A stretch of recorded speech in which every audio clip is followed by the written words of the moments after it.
vez más violencia, más maldad en la tierra. Parece que el amor ha muerto. Bueno, yo quiero invitarle a que vaya en su Biblia a Deuteronomio y la deje ahí abiertica en Deuteronomio. Vamos a ir a mirar varias citas. Durante la semana pasada, creo, estuve predicando acerca de algunas cosas que necesitamos hacer para quitar el mal en medio de nosotros, ¿cierto? Entonces hablábamos hace unos días de que cuando vamos a pelear vamos a hacer una carrera y queremos ganar, no solamente necesitamos entrenarnos bien, sino que adicional a eso tenemos que también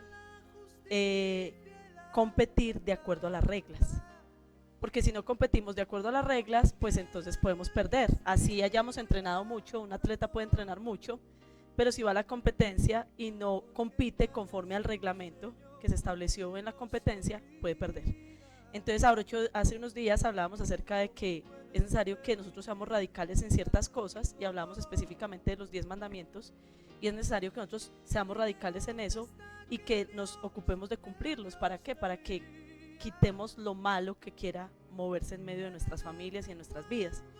Pero hoy quiero hablarles acerca de, yo diría, una ley que trae muchísima bendición a la vida de las personas. Pero es una ley que a veces, en primer lugar, se ha utilizado mal. O sea, nos han estimulado mal en esa área. Y en segundo lugar, a veces el corazón de nosotros no la comprende para aplicarla, para hacerla. Pero es una ley muy bonita. Y yo antes de leerles en Deuteronomio, voy a leerles yo en Isaías, capítulo 1, versículo 17. Si usted se mueve rápido en la Biblia y lo quieras mirar, no hay problema, pero si no, quédese en Deuteronomio y ahorita vamos allá, listo. Dice Isaías capítulo 1, versículo 17. Dice: aprended a hacer el bien, buscad la justicia, reprended al opresor, defended al huérfano, abogad por la viuda. Y hoy he querido titular esta enseñanza: las leyes sociales traen bendición. Cumplir las leyes sociales traen bendición. Y cuando estoy hablando de leyes sociales, estoy hablando de ayudar. Hay algo que es impresionante, y es que nosotros le pertenecemos a un Dios que es generoso por naturaleza. Y todo lo que Dios da, lo da en abundancia. Y por ende, Él espera que sus hijos aprendamos a hacer de la misma manera. Pero debido a que la iglesia, o debido a que la cultura de hoy nos ha enseñado a amar tanto el dinero, nosotros, en vez de soltarlo, lo que tratamos es de retenerlo. Y no nos damos cuenta que hay una ley espiritual que enseña que si usted no suelta, tampoco se suelta. Pero que en la medida que usted suelta, Dios también suelta. Ahí es donde le digo que es una cosa que nos han enseñado y que nosotros hemos utilizado mal, ¿cierto? En el sentido de que nos ha enseñado que sembremos para que recojamos, ¿cierto? Como una teología de la prosperidad, y no la han enseñado porque entonces ya nos dedicamos a querer sembrar plata para recoger plata, pero no entendemos el principio real. El principio real es que Dios es un Dios generoso y que Dios siempre se ocupa del necesitado. Y cuando usted y yo aprendemos a ocuparnos de lo mismo que se ocupa Dios, Dios va a darnos para que nosotros tengamos con qué darle a otros. Esa es la diferencia. La diferencia es que la teología de la prosperidad dice: siembre para que usted coja más para usted. Mientras que el principio bíblico dice: sea generoso para que yo le pueda dar más, para que usted pueda ser más generoso, no para que guarde para usted. Entonces es el principio que hoy quiero enseñarles, que es una ley social que trae bendición, y la quiero enfocar en 3 sectores o en 3 grupos de personas. ¿Listo? Vamos a ir a Deuteronomio ahora sí, al capítulo 14. usted lo va a tener ahí en el 14 y yo me voy a desviar un momentico al capítulo 10, versículo 9. En el capítulo 10, versículo 9 dice: por tanto, Leví no tiene porción o herencia con los hermanos, el Señor es su herencia, así como el Señor tu Dios le habló. ¿Ok? Entonces ahora sí voy a leer en Deuteronomio capítulo 14, versículo 27. Y dice ahí: tampoco desampararás al levita que habita en tus ciudades, porque él no tiene parte ni heredad contigo. Versículo 29. Y vendrá el levita que no tiene parte ni herencia contigo, y el forastero, el huérfano y la viuda que habitan en tus ciudades, y comerán y se saciarán. Mire lo que dice ahí al final: para que el Señor tu Dios te bendiga en toda obra que tu mano haga. Mire lo que está diciendo: cuida de 4 personas. El primer grupo del que vamos a hablar está constituido de 4 personas: el levita, el forastero, el huérfano y la viuda. Y la recomendación del Señor es: cuida de estas 4 personas para que yo bendiga la obra de tus manos, para que yo bendiga todo lo que tú hagas, ¿cierto? O sea, todo lo que tú trabajes, todo lo que tú produzcas, todo lo que prospere a través de tus manos. Yo voy a bendecir todo lo que se haga a través de tus manos. Pero para que yo bendiga todo lo que se hace a través de tus manos, tú tienes que aprender a ser una persona que se preocupe por el levita, el forastero, el huérfano y la viuda. ¿Listo? Entonces vamos a mirar varias cosas en cuanto a estas 4 tipos de personas, ¿cierto? ¿Qué tienen en común? Primero que todo, hablemos del levita y del forastero. El levita y el forastero tienen una característica en común, y es que tanto el levita como el forastero jamás iban a poder tener propiedad. El levita, Dios había dicho: yo soy tu herencia. Entonces, como yo soy tu tierra, tu herencia, tu terreno, entonces tú nunca vas a tener un terreno. En la tierra prometida tú nunca vas a tener un terreno. Y el forastero era una persona que venía de otro país, o sea, que no pertenecía a los judíos, pero como en los judíos había la ley que el pueblo de Dios había recibido cada uno una partecita de la tierra prometida, entonces el forastero nunca iba a tener tierra. Porque la tierra se recibía por herencia, no se recibía porque yo comprara tierra o vendiera tierra. En el pueblo de Dios no se podía comprar la tierra y vender la tierra, sino que esta tierra es la de mis padres y tenemos que durar con ella siempre los hijos de generación en generación. Y por esa razón el forastero nunca iba a poder comprar un terrenito, nunca iba a poder comprar una casa. Entonces siempre iba a ser una persona que nunca iba a tener una posesión, un patrimonio, un bien. ¿Ok? Eso tienen en común. Ahora, yo quiero que usted y yo pensemos por un momento, en este momento, en nuestra era actual, ¿cierto? ¿Quién vendría a ser el levita? El levita viene a ser toda persona que sirve a Dios y que la sirve en gran proporción de tiempo, o sea, no la sirve una vez a la semana, sino que invierte mucho tiempo en el servicio en la casa de Dios. ¿Por qué hago esa claridad? Porque no necesariamente solamente es el pastor. A veces hay personas que sirven a la iglesia durante jornadas muy largas y ellos son siervos y ellos deberían cuidar por la iglesia, pero a veces la iglesia no se preocupa de ellos. A veces a duras penas solamente se preocupa de los pastores y no se preocupa de ellos. Pero yo también quiero que piense usted que ¿qué le pasa a un pastor o a un líder en esta época? Un pastor o un líder en esta época, como le pasaba a los levitas, no tenía un salario fijo. No iba a contar con una liquidación. No era que iba a decir: trabajé 10 años y en 10 años me fui con esta liquidación, con estas días que me quedaron de trabajar 10 años. No. Un levita recibía el diario, digámoslo así, o sea, le traían lo que le iban trayendo, el diario que le iba llegando, pero él no tenía un ahorro o algo que le iban a entregar al final de sus años, tampoco una pensión. Yo les quiero contar algo. Hoy en día hay muchos pastores bivocacionales. Hay muchos pastores que están teniendo que trabajar de manera bivocacional. ¿Qué significa eso? Que deben de ir a servir a la iglesia y luego tienen que ir a trabajar a la oficina, porque la iglesia no alcanza a sostenerlos económicamente. Hay en este momento muchos pastores que están esperando a pensionarse para poder ser pastores. Porque dicen, bueno, ya tengo mi pensioncita, entonces ahora sí puedo servir en la iglesia tranquilamente y no tengo que esperar a que la iglesia me pague. Ese es el caso, por ejemplo, de mi suegro.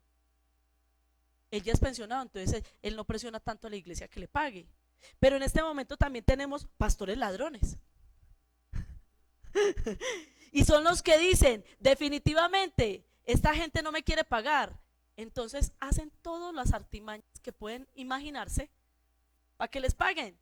Y nosotros los llamamos ladrones a ellos. ¿Será que usted y yo, al no ocuparnos de mantener a los pastores, no estamos también siendo ladrones?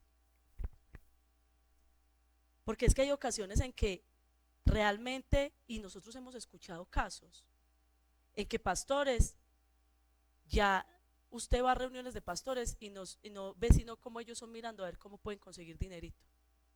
¿Por qué? Porque haciendo las cosas solamente por amor, la gente no quiere responder. ¿Cierto? Entonces uno mira desde la cara que más le conviene, pero uno a veces no observa la situación del pastor. El pastor también quiere que sus hijos vayan a la universidad.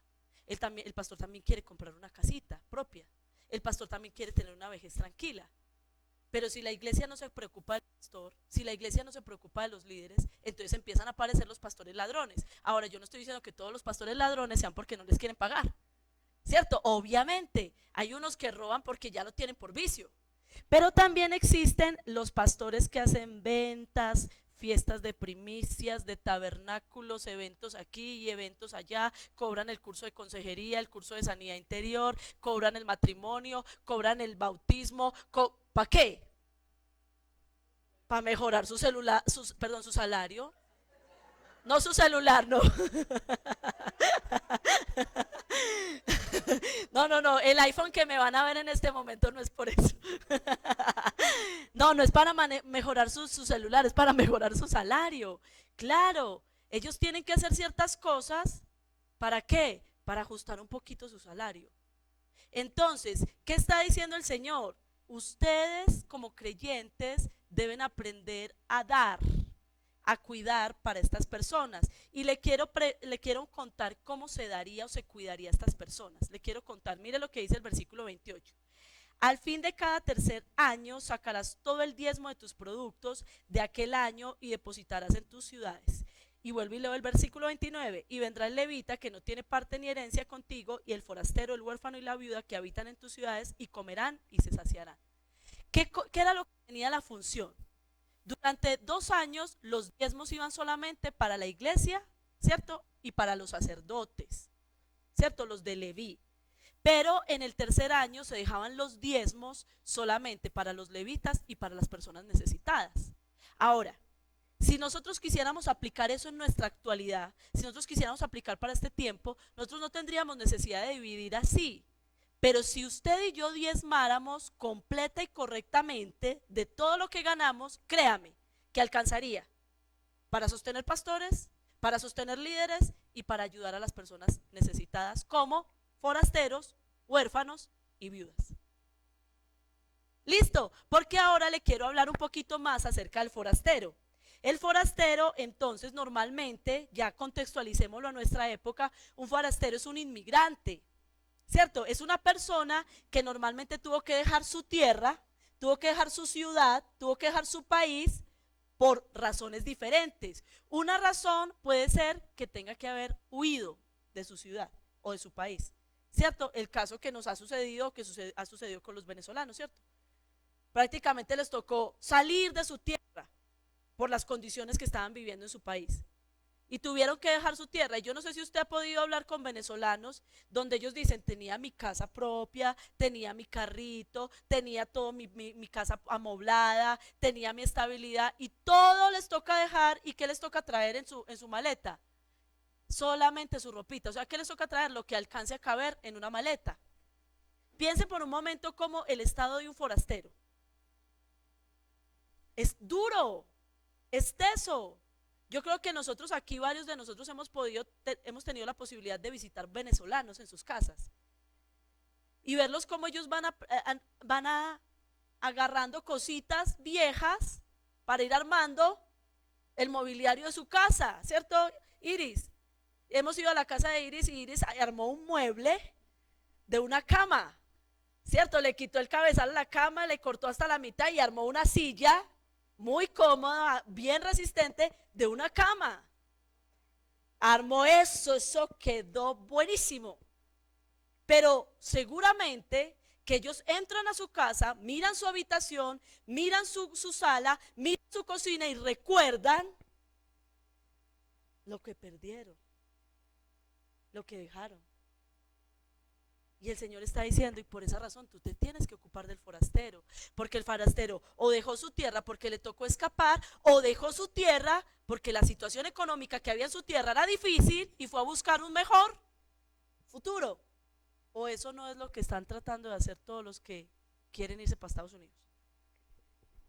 Pero pensemos ahora por un momento, ¿cómo es la vida de un forastero? Pensemos cómo es la vida de un venezolano en Colombia, cómo es la vida de un colombiano en Estados Unidos. No tiene derecho a salud porque es legal. No tiene derecho a un salario de la misma forma que una persona ciudadana porque es legal. O sea, las condiciones que muchas veces tiene que vivir el forastero son condiciones inferiores, son condiciones que están por debajo, ¿cierto?, de lo que tiene el ciudadano corriente, propio de ese lugar. Entendemos por qué el Señor nos dice, ocúpate de los forasteros. Preocúpate un poquito de las personas que son forasteras, de las personas que no van a tener oportunidad de heredar o de hacerse ciudadanos. Preocúpate un poquito de ellos. Ahora, toquemos las otras dos personas, los huérfanos y las viudas. Sabemos que en el contexto de la Biblia, las viudas, por ser mujeres, no iban a poder trabajar, porque las mujeres no les daban trabajo, ¿cierto? Ellas podían tener su tierrita, porque les quedó del esposo, su casa. Pero si de pronto esa mujer viuda tenía deudas el esposo y sus hijos están pequeños, entonces ¿qué podía ir pasando? Ella iba a ir trabajando la tierrita de ella a su fuerza, pero podía pasar que las deudas y la demanda económica que hiciera se le fuera dando su tierra mientras sus hijos crecían. Ahora, contextualicemos eso a nuestra época. ¿Cuáles son o cómo son los huérfanos y las viudas de esta época? Podríamos decir que hoy en día son las madres cabezas de familia, ¿cierto? Son las mujeres que son o madres solteras o que son madres separadas. Pensemos por un momento, ¿cómo es el estado económico de una mujer que tiene que levantar sola hijos? La desigualdad es impresionante. Una familia donde está el papá y la mamá, el hijo puede terminar un bachillerato y el hijo puede aspirar a algo mejor, o por lo menos a trabajar para él. Pero cuando una mamá sola se gradúa, ¿qué le toca hacer a ese hijo mayor? Trabajar para ayudarle a la mamá a seguir levantando a los demás hijos. ¿Sí o no? ¿Por qué? Porque aunque ella hoy en día pueda ganar un salario, hoy en día con el salario de uno solo no se alcanza a levantar una familia. Entonces a una mamá levantando 2 hijos, 3 hijos, 4 hijos, le queda súper pesado. Entonces yo quiero que usted piense por un momento. El Señor viene y dice en ese texto bíblico que les leí, vuelvo y leo el versículo 29, vendrá el levita, el forastero, el huérfano, la viuda, y comerán y se saciarán para que Dios te bendiga. ¿Qué le está diciendo a usted el Señor hoy? Le está diciendo, para que yo te bendiga, tú tienes que aprender a ser una persona que diezme fielmente para que sean bendecidos los levitas, los forasteros, los huérfanos y las viudas. Y créame que en una iglesia, cuando hay buena administración, se sacan ofrendas para esas personas. En esta iglesia lo hemos llegado a hacer, muy escasamente, pero lo hemos llegado a hacer, a sacar ofrendas para ayudar personas que están en necesidad. Pero le quiero contar que sigue hablando de eso mismo y yo quiero que usted vaya a Deuteronomio capítulo 16, versículo 11. Dice, y te alegrarás. Ahora, antes de que leamos el versículo, mire el título, fiesta de la Pascua, versículo 9, fiesta de las semanas, versículo 13, fiesta de los tabernáculos. Y en el versículo 11 dice, y te alegrarás delante del Señor tu Dios, tú, tu hijo, tu hija, tu siervo, tu sierva, el levita que en tus ciudades, que habitan tus ciudades, el forastero, el huérfano y la viuda que están en medio de ti, en el lugar donde el Señor tu Dios escoja para poner su nombre. Y te acordarás de que tú fuiste esclavo en Egipto. Cuídate de guardar estos estatutos. Mire, el Señor vuelve y recalca, en las fiestas, cuando hayan fiestas religiosas, usted, cristiano, tiene que estar pendiente de que ni el levita, ni el huérfano, ni el forastero, ni la viuda les vaya a faltar nada en esa celebración. Usted tiene que estar pendiente de que tengan todo lo necesario. ¿Por qué tiene que estar pendiente de eso? Porque usted también tuvo necesidades alguna vez. Porque Dios a usted también lo rescató de situaciones precarias. Porque usted también supo lo que es de pronto pasar hambre. Usted también supo lo que era no tener zapatos para ponerse. Usted también supo lo que era no tener para pagar los servicios. Usted también supo lo que era eso porque usted vio la gloria de Dios ayudándolo. Pero usted también pasó por momentos así. Y porque usted pasó por momentos así, usted no se puede volver indolente ante los que pasan necesidad. Entonces ahora contextualicemos eso. Cuando nosotros hacemos alguna actividad en la iglesia, ya no estamos hablando de que la iglesia use los diezmos para ayudar al forastero, a la viuda, al huérfano y al levita. Cuando hacemos una actividad en la iglesia, ¿cuál debería ser una de las responsabilidades suyas si usted tiene con qué? Hacer que nadie de la iglesia que tenga necesidad no vaya a dejar de ir a esa actividad porque tiene necesidad. Le pregunto, ¿lo hemos hecho en esta iglesia? Sí, claro. Yo les contaba a ustedes lo que pasó con el campamento. Para el campamento no alcanzaba el presupuesto porque se esperaba que se inscribiera más gente de la que se inscribió. Y sin embargo, hubo ofrendas, hubo donaciones, hubo personas que bendijeron de una y otra manera, al punto tal que hasta pudimos darle una ofrenda a las señoras que nos ayudaron en la cocina. Primera vez en la vida que lo hacemos. Y también, no solamente eso, sino que hubo chicos que fueron gratis al campamento. Unos las mamás trabajaron por ellos, pero hubo otros que fueron gratis, no pagaron. ¿Por qué? Porque esa es nuestra función. Nunca en una iglesia se puede decir, usted no va a poder ir a un campamento porque no tiene plata. Usted no va a poder ir a un retiro espiritual porque no tiene plata. ¿Por qué? Porque la función de la iglesia es que todos nos apoyemos los unos a los otros, los que son más fuertes a los más débiles, para que todos seamos sostenidos. Y mire que eso es lo que dice el Nuevo Testamento. ¿Qué decía? Que la iglesia primitiva tenía todo en común y por eso nadie tenía una necesidad. Pero el Señor está diciendo, es necesario que tú entiendas eso para que yo te bendiga. Tú tienes que aprender a ser una persona generosa para que yo te bendiga. Y miremos Deuteronomio capítulo 24, versículo 17.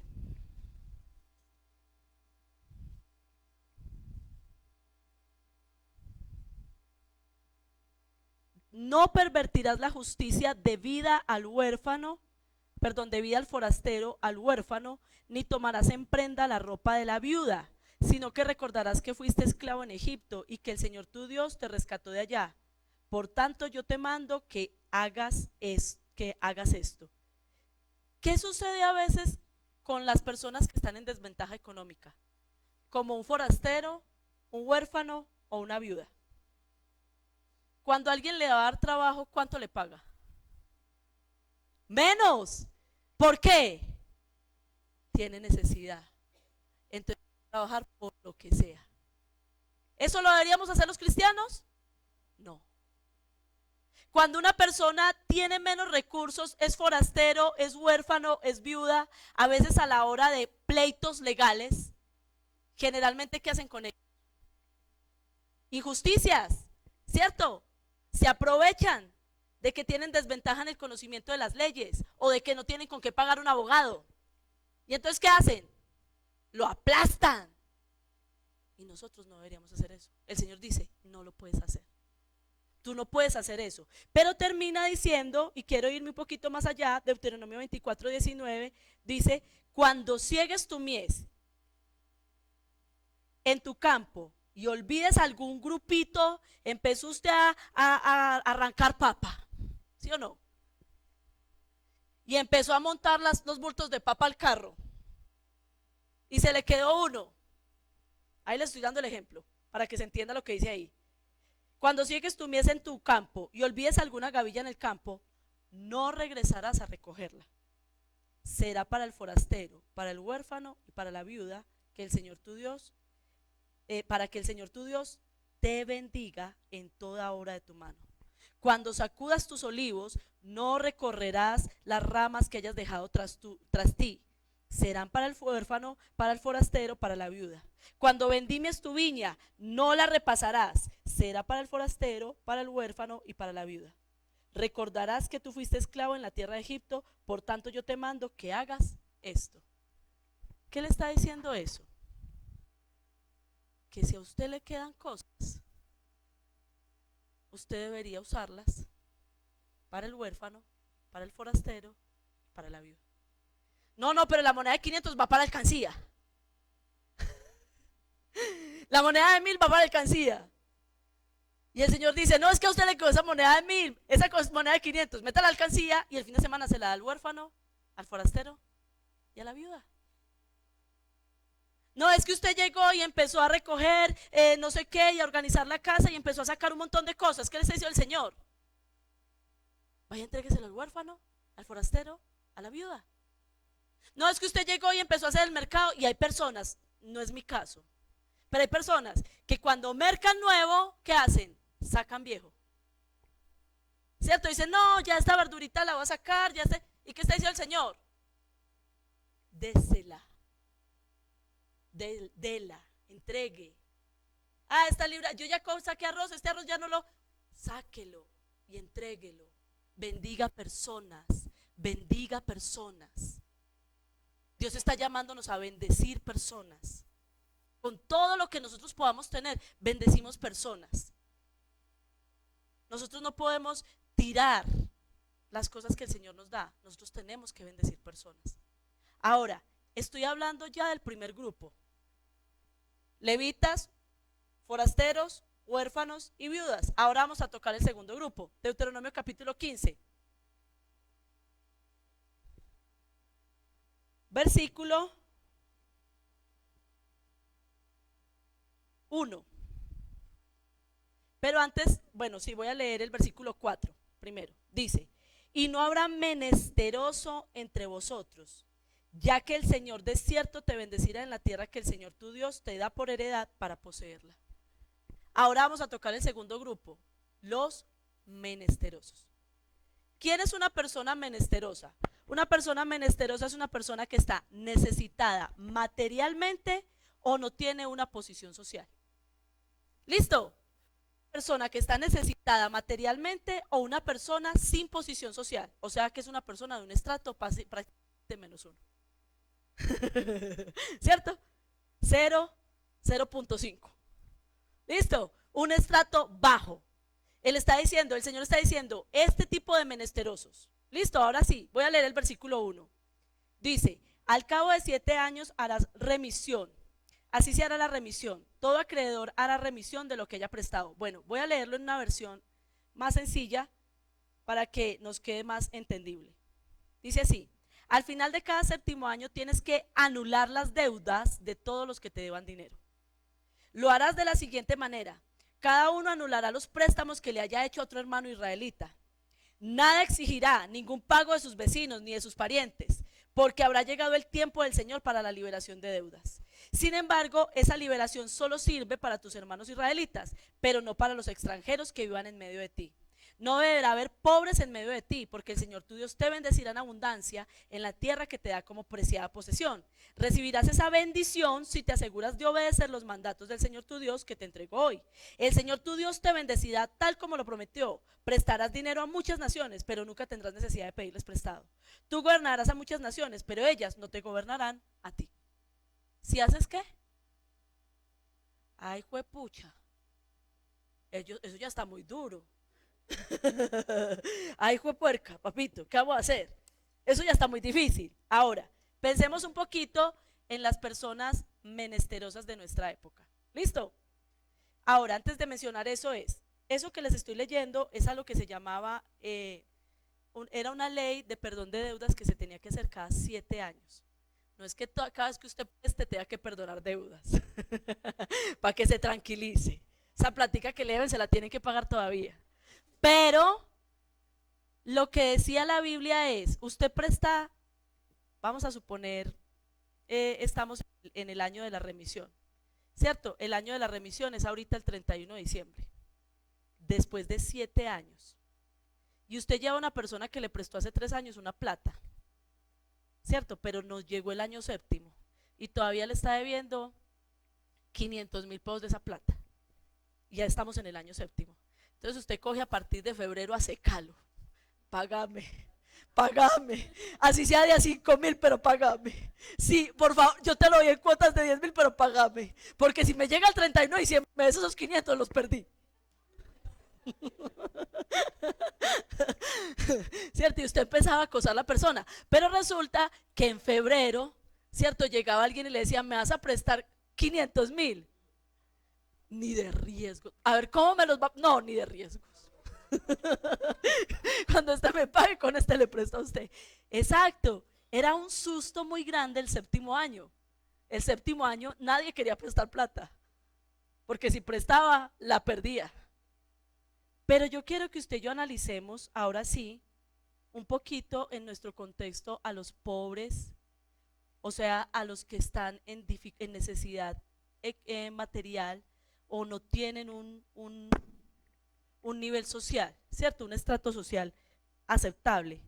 Mire, ¿cómo es una persona que está en esa condición? Pensemos por un momento.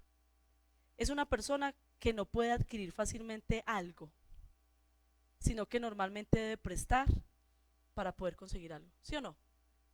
Una persona que es de un nivel económico bajo o una persona que está en situación de crisis económica, para comprar una cama,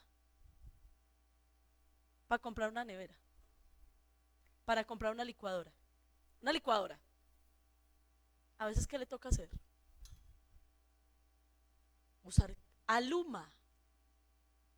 Qué quebradero más impresionante.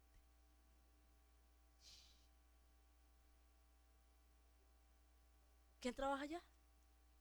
No importa. Luma. Sí. Intereses altos. ¿Y la persona qué hace? Es que esa es la única parte que me fía. ¿Y a esa persona qué le toca? Pagar el doble. Una persona que no se alcanza a ganar un mínimo, que duramente se gana un mínimo, y le tocó pagar el doble. ¿Por qué? Porque no tiene cómo pagar de contado. ¿Cómo más es un menesteroso? Son personas que su condición a veces hace que las cosas le salgan más costosas. O en cuanto le sale el gas a una persona que vive en Pío 12. 85 una pipeta de gas. Y le dura mes y medio.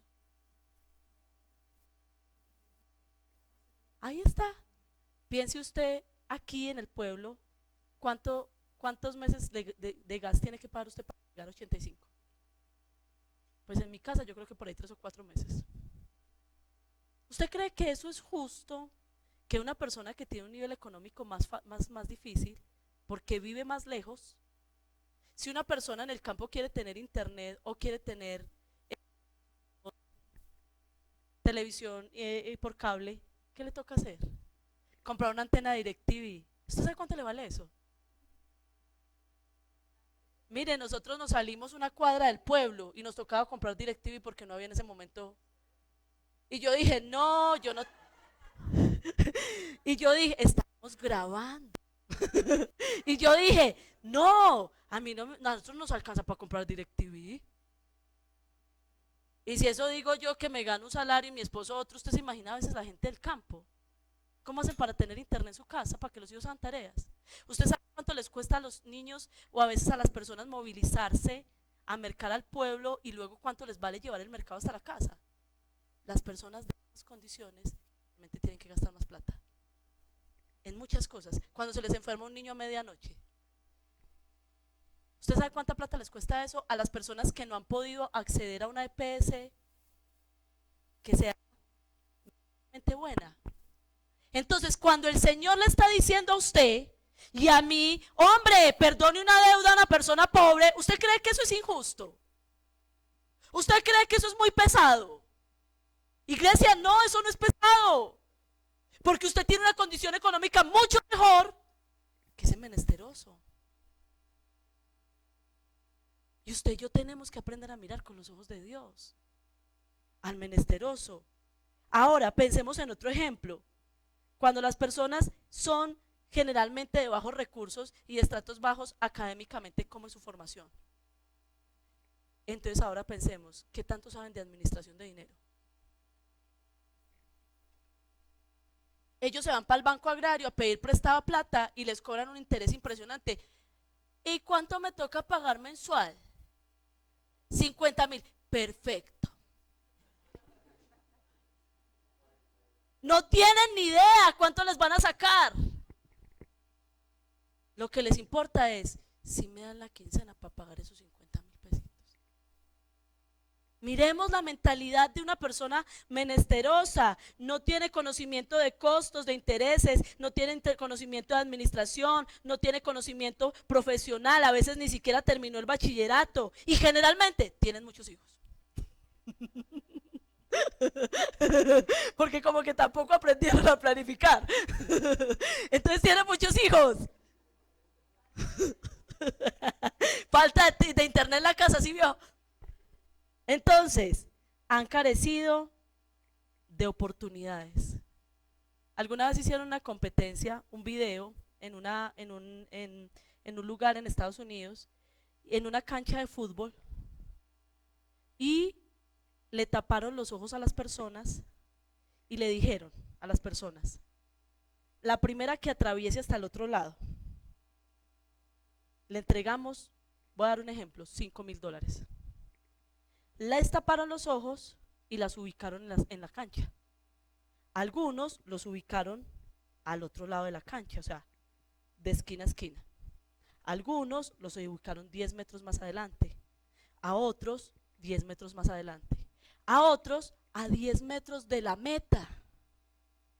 Quitaron las vendas y les dijeron, corran. ¿Ustedes quiénes creen que ganaron? Cuando terminó la dinámica, reunieron a todos esos jóvenes y les dijeron, ¿sabe por qué a veces usted puede triunfar? Porque usted tiene más oportunidades. Y hay otros que tienen menos oportunidades y por eso no pueden triunfar. Y por eso Dios nos dice a nosotros, usted y yo nos tenemos que preocupar por los menesterosos. Y por eso Dios nos dice en esa norma, si tú ves que ya se acerca, que ya lleva mucho tiempo y nada que esa persona te puede pagar esa deuda, y tú observas su situación es difícil, no esperes a que sea el 7º año, perdónale la deuda. Porque si lo haces, ¿qué dice el texto? Dios te va a bendecir y prestarás y tú no tendrás que pedir prestado y dominarás sobre otros y otros no dominarán sobre ti. Pero tú tienes que creerle a Dios. ¿Cómo? Siendo generoso. Y luego sigue diciendo en el versículo 7, ahí mismo. Pero si hubiera israelitas pobres en tus ciudades, cuando llegues a la tierra que el Señor tu Dios te da, no seas insensible ni tacaño con ellos. En cambio, sé generoso y préstales lo que necesiten. No seas mezquino, ni les niegues un préstamo a alguien por el hecho de que se acerca el año para anular las deudas. Si te niegas a dar el préstamo y la persona con necesidad, escuche bien, clama al Señor, serás culpable de pecado. Da al pobre con generosidad, no de mala gana, porque el Señor tu Dios te bendecirá en todo lo que hagas. Siempre habrá algunos que serán pobres en tu tierra. Por eso te ordeno que compartas tus bienes generosamente con ellos y también con otros israelitas que pasen necesidad. Lo contrario también puede pasar. Si usted y yo no somos dadivosos con el menesteroso, él puede clamar a Dios y eso va a ser pecado sobre nosotros. Señor, usted sabe que esa persona tiene económicamente y Señor, usted sabe que yo no le he podido pagar, pero mire, no necesita esa plata y me llama todos los días a quemarme el celular. Señor, repréndalo. Repréndalo, Señor, repréndalo. Ahí les dejo la perla para que sepan cómo orar, listo. Repréndalo, Señor. Para que no sea tacaño, que él no necesita. Dios está autorizando al menesteroso que ore de esa manera. Y por último, el último grupo lo he querido resumir: tu hermano. ¿Listo? Voy a ir a Deuteronomio capítulo 23.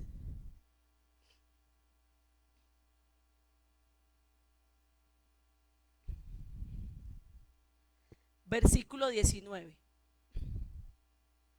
No exigirás de tu hermano interés de dinero, ni interés de comestibles, ni de cosa alguna de que se suele exigir interés. Del extraño podrás exigir interés, mas de tu hermano no lo exigirás, para que te bendiga Jehová tu Dios en toda obra de tus manos, en la tierra donde vas para tomar posesión de ellas. Nunca en medio del pueblo de Dios se debe prestar dinero a interés. Jamás. Mire que inclusive dice, a gente extraña lo puede ser, pero a la gente, a sus hermanos en Cristo y a sus hermanos en la sangre tampoco. No debe de hacer eso. Ahora, antes de avanzar un poquito respecto a eso, pensemos un poquito en el hermano. Aquí no nos están hablando que sea de baja condición social, que tenga, no. Pero pensemos por un momento, ¿cuántas veces tenemos en medio de la iglesia personas que estaban bien económicamente y de un momento a otro quedan sin trabajo? No son necesitados materialmente, no son de bajo estrato social, pero están pasando por una crisis. Llegan y hacen un negocio mal hecho, pues no supieron calcularlo bien y entran en una quiebra. Los roban, viven un divorcio, también nos ha tocado. Viven un accidente grave. Ese es tu hermano. Tu hermano hoy puede estar en una situación económica buena y mañana puede empezar a pasar una situación económica difícil. Eso no es verdad. Eso nos puede pasar a cualquiera. Mire, aquí a todos, yo creo que casi a todos nos ha pasado que nos ha llegado alguna vez un mercadito de la iglesia a la casa. ¿Y por qué? Porque en algún momento pasamos una crisis, ¿sí o no? Pero vivíamos bien, vivimos bien, pero en algún momento... ¿Y Dios es que está diciendo? Hombre, no vaya a aprovechar esas situaciones para que le pidan plata a usted prestada y usted diga, pero al 5.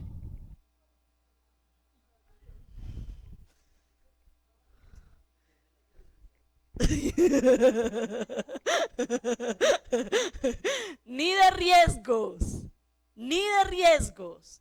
Pero también sigue diciendo el versículo 10 del capítulo 24. Cuando entregares, mira aquí lo que dice, a tu prójimo alguna cosa prestada, no entrarás en su casa para tomarle prenda. Te quedarás fuera y el hombre a quien prestaste te sacará la prenda. Y si el hombre fuere pobre, no te acostarás reteniendo aún su prenda. Sin falta le devolverás la prenda cuando el sol se ponga, para que pueda dormir en su ropa y te bendiga. Y te será justicia delante de Jehová, tu Dios. O sea, en el tiempo de la Biblia había tanta pobreza que la gente pedía plata prestada y ponía como garantía la cama. Vea, Iris está diciendo que todavía se ve eso. Y entonces venía y le decía, yo le pongo como garantía la cama de que yo le voy a pagar. Le sacaba la cama por la mañana y se la tenía que traer por la noche. Dormía y al otro día le sacaba la cama y ya pagara. Pero iglesia, ¿usted cree que el Señor está esperando que nosotros como pueblo cristiano seamos así? No, iglesia. No. Dios está diciendo, no puedes hacer eso. Es que no podemos ser tan inhumanos, hermanos.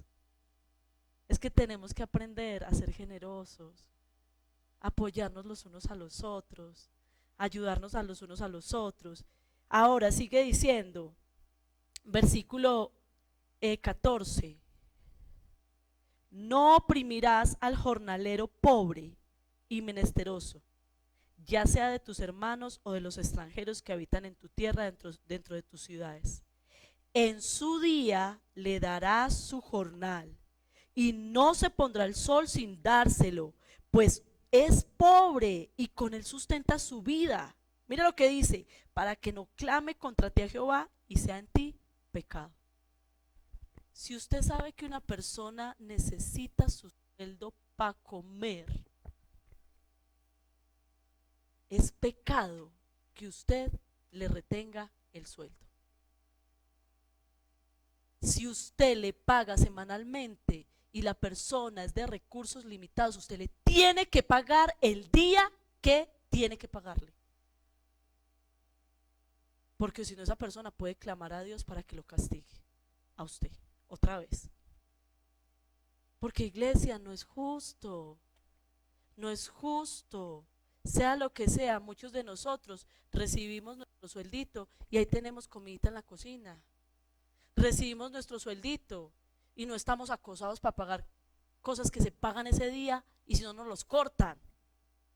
Pero hay gente que sí pasa por situaciones económicas donde necesita que le paguen el día que es, porque no le cortan la luz, le cortan el agua, porque si no, no tiene leche para el niño, porque si no tiene arroz para cocinar para hacer el almuerzo para el otro día. Y nosotros como cristianos tenemos que ser juiciosos de pagar a tiempo a las personas menesterosas.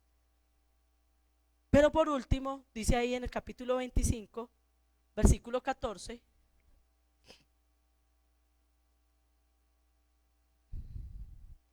ni tendrás en tu casa efa grande y efa pequeña. Voy a leerlo en otra versión para que se entienda un poquito mejor. Y que tus medidas sean 13, usa balanzas exactas cuando tengas que pesar mercadería, y que tus medidas sean completas y legítimas. Así es, usa siempre pesas y medidas legítimas. Mire lo que dice, para que disfrutes de una larga vida en la tierra que el Señor tu Dios te da. Todo el que engaña con pesas y medidas falsas es detestable a los ojos del Señor tu Dios. Ojo, no descuadre la balanza. Ojo, no le quite un poquito a la medida completa. Piense por un momento cuántas veces nosotros le quitamos un poquito a la medida completa. Pues no todos tenemos verdurería en la casa, ¿sí o no? Pero cuántas veces nosotros le quitamos, no le damos completo a alguien las cosas que le deberíamos dar completo. Por ejemplo, ¿cuánto vale el día de trabajo de una persona en este momento? ¿50,000 pesos? ¿60?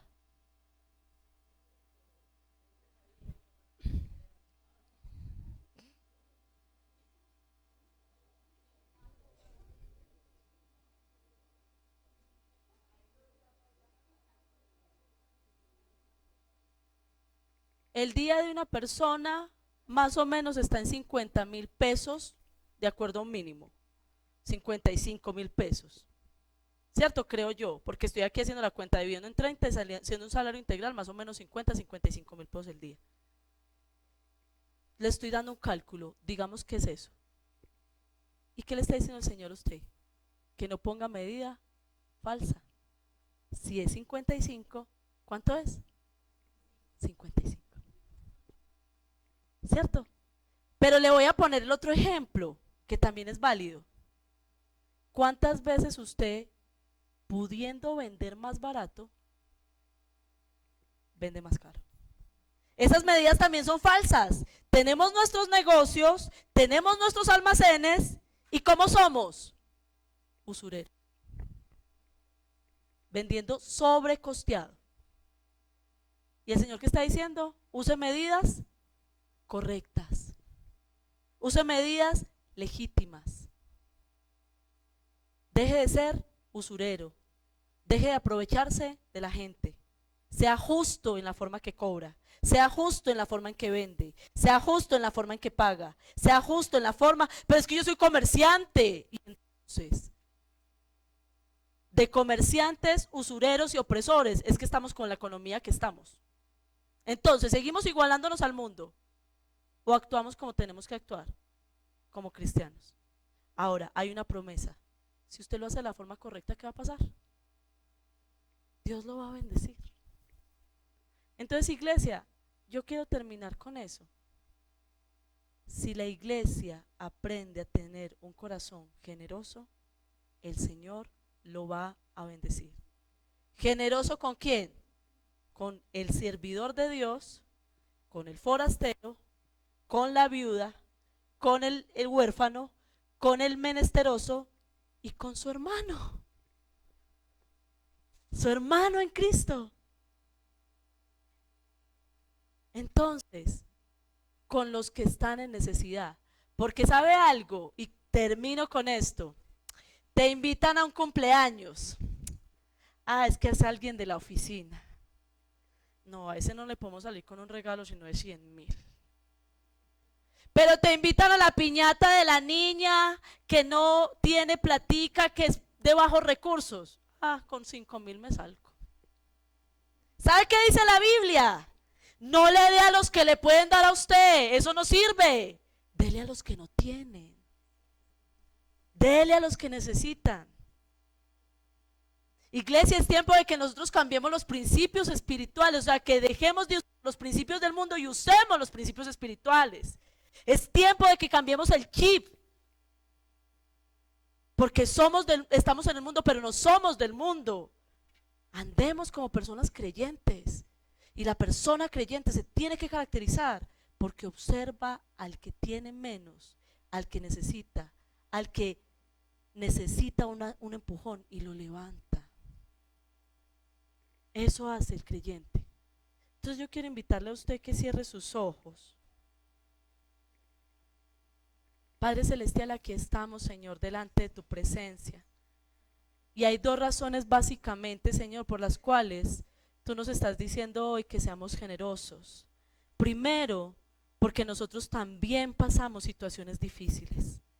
Y cada una de las personas que está aquí y que en este momento puede estar teniendo una estabilidad económica, supo en algún momento de su vida lo que era pasar hambre, supo en algún momento de su vida lo que era no tener un pasaje, supo lo que era en un momento de su vida no tener con qué pagar un arriendo, no tener con qué pagar unos servicios públicos, Señor, no tener con qué darle algo a sus hijos, y tú nos sacaste, tú nos rescataste. Y yo te quiero rogar, Señor, que por esa razón no nos desnaturalicemos, no nos deshumanicemos, Señor, sino que conservemos dentro de nosotros, Señor, ese dolor, Señor, por las personas que pasan necesidades, por las personas que pasan por crisis económicas, por las personas que pasan por situaciones difíciles, por personas, Señor, que muchas veces no se atreven a soñar porque dicen: yo nunca voy a poder tener eso, yo nunca voy a poder estudiar, yo nunca voy a poder hacer una carrera, yo nunca voy a poder tener un salario mejor porque nunca voy a tener acceso a un avance académico. Señor, yo te quiero rogar, Dios, quita de la iglesia la avaricia, Señor. Quita de nosotros el estar buscando tener para acumular para nosotros, Señor. Padre, perdónanos porque estamos en una generación que todo el tiempo nos está dando ideas de en qué más gastarnos la plata, aunque no lo necesitemos, Señor.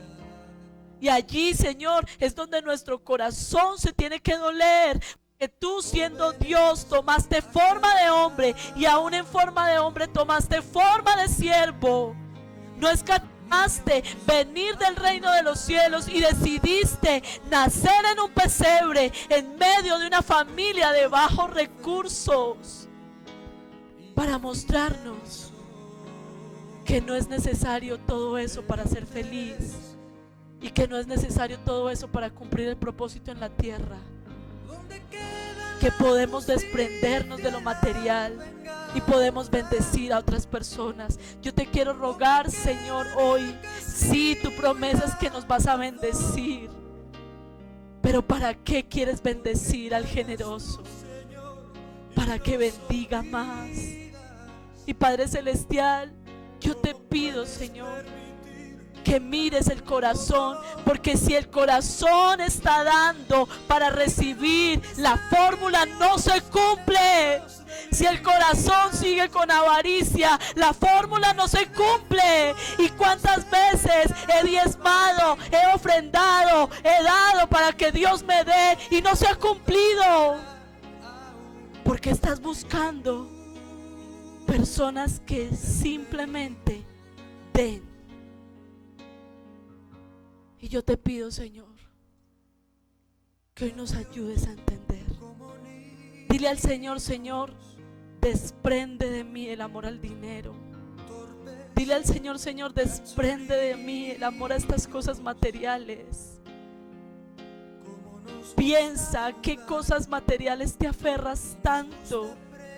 Piensa qué tan aferrado estás al dinero. Renuncia.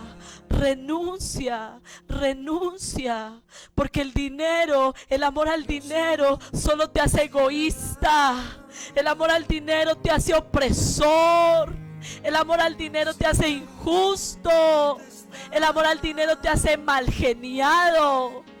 El amor al dinero te hace altanero, soberbio cuando lo tienes. El amor al dinero te hace vacío, te hace superficial, materialista. El amor al dinero te hace abandonar tu familia, no dedicar tiempo a tus hijos. El amor al dinero te hace esclavo al trabajo. El amor al dinero te hace una persona que no descansa. El amor al dinero te hace obsesivo. Dile al Señor: Señor, yo renuncio y te pido perdón. Y te pido perdón hoy, Señor, porque en mi búsqueda de dinero siempre miro lo que otros tienen más que yo no tengo. Y he dejado de mirar a los que tienen menos que yo y yo podría ayudar, Señor. Y yo te pido, Dios, dile al Señor: abre mis ojos. Porque muchas veces llegas a tu casa y estás cansado de la casa que tienes. Estás cansado de la comida que comes. Estás cansado de la ropa que te pones. Dile al Señor que te ayude a mirar que hay otros que no tienen que ponerse. Hay otros que no tienen donde dormir. Hay otros que no tienen que comer. Y realmente no es una palabra de más, es una palabra real. Dile al Señor: Señor, ayúdame a mirar a la gente que pasa necesidad. A veces las tengo al lado de mi casa, a veces las tengo al lado mío sentada en la iglesia. Dile al Señor que abra tus ojos. Dile al Señor que te ayude a soltar todo eso que tienes quizás en tu closet, que no lo necesitas. Dile al Señor que te ayude a ver quién está necesitando. Y dale, dale. Y yo te aseguro que el Señor va a traer más y más para que des más y más. Padre Celestial, aquí estamos, Señor. Y hoy, Señor, renunciamos a la avaricia, renunciamos a la mezquindad, renunciamos a la tacañería, Señor. Y, Señor, disponemos nuestro corazón. Yo te quiero rogar, Señor, que esta congregación aprendamos a ser una congregación generosa, Señor. Yo te ruego, Señor, que dejemos de estar centrados en nosotros y miremos hacia afuera. Padre Celestial, ayúdanos a ser constructores, Señor. Ayúdanos a ser restauradores de portillos. Ayúdanos a ser, Señor, restauradores de ruinas antiguas. Ayúdanos a ser, Señor, restauradores de corazones, Dios. Ayúdanos, Señor. Porque, Padre Celestial, Entre Ríos es un municipio abundante. Abundante, Señor. Y podemos ir más allá, podemos hacer más allá. Obra con tu espíritu. y muévete, Señor, en medio de tu pueblo. Padre, gracias, porque yo sé que lo estás haciendo. Y yo declaro, Señor, que lo estás haciendo. Y yo declaro, Señor, que vamos a ver cada día un corazón de un pueblo movido a la obediencia a ti, Padre Celestial. Padre, gracias. Ahora termina diciéndole al Señor: Señor, aquí están mis manos, Dios. Yo las bendigo, Señor. Las bendigo porque todo lo que ellas hagan, tú lo vas a bendecir para bendecir a otros, Señor.